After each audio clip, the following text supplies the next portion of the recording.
The Epsilon Research Fund to raise money for mental health research, and primarily Alzheimer's disease.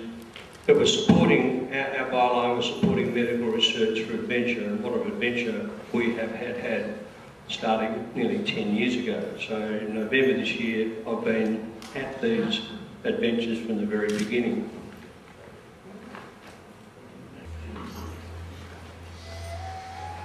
Here we go, right. That music is from Titanic. The boat didn't sink.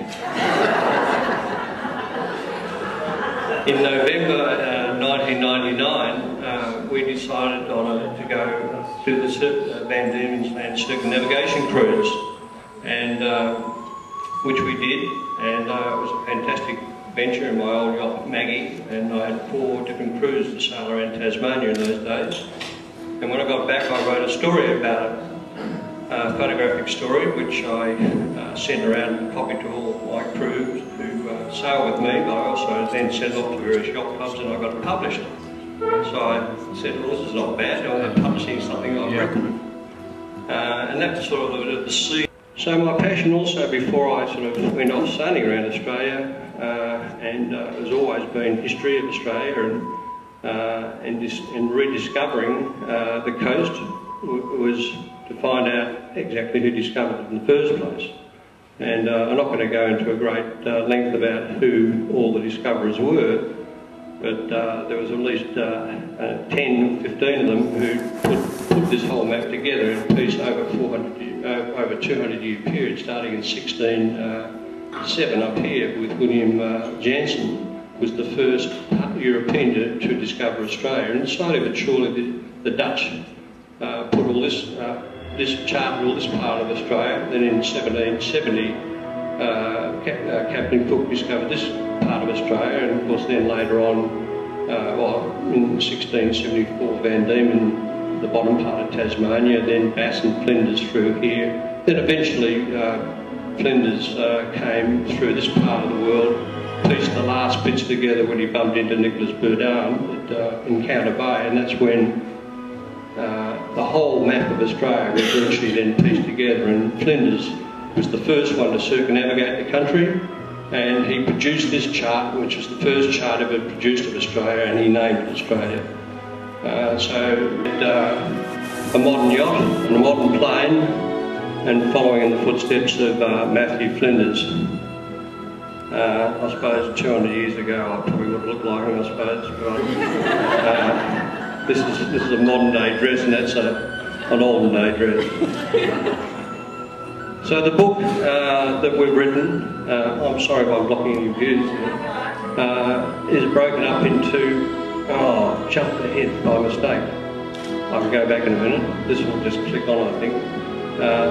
This is Tasmania, the first chapter of the book. Tasmania, both from the air and the sea, is probably one of the jewels in the crown of the Australian coastline.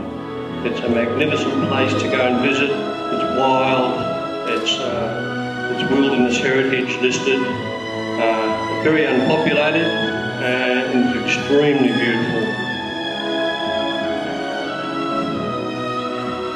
So in each chapter of the book, we have a chart that represents the track of the yacht around everywhere the boat went, and also the track of the aeroplane.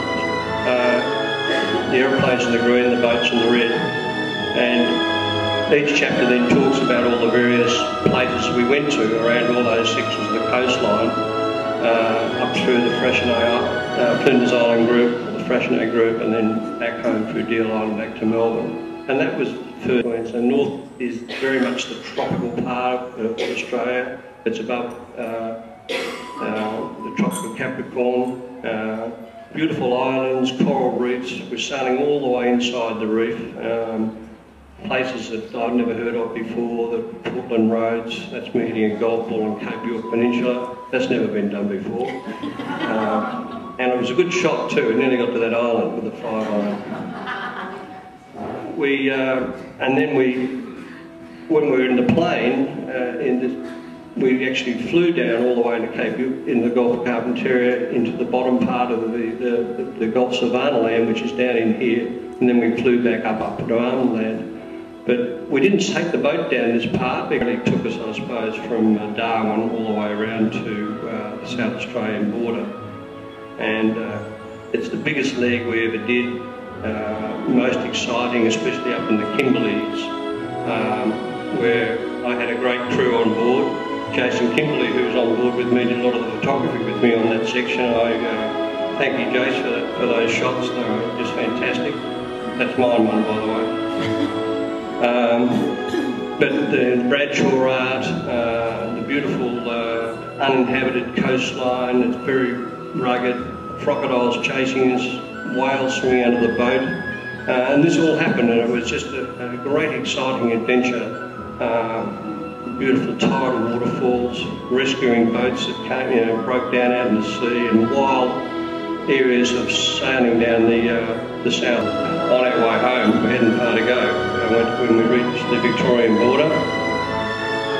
But the parts of the Victorian coastline, again, are sensationally beautiful. That's Port Fairy, fantastic place to go and visit. Then just the Great Ocean Road coastline, the 12 Apostles, and then eventually back through the Heads and back home to Melbourne. All in all, it took us 2.5 years to sail around. It took us 8 weeks to fly around. From woe to go, as I said in November this year, it's taken 10 years. We're just shy of 10 years to what this whole story was about, and that's to raise awareness and attention to the primary factor that it was about, is raising money to support Alzheimer's disease, and our target is to raise $500,000. And with donations, pledges and the sale of books, we're hoping that we can get to that target by Christmas this year, and that'll be a wonderful result for Alzheimer's Australia, and all that money will go directly in, dollar for dollar, into medical research, which will jointly with Alzheimer's Australia work with them in selecting the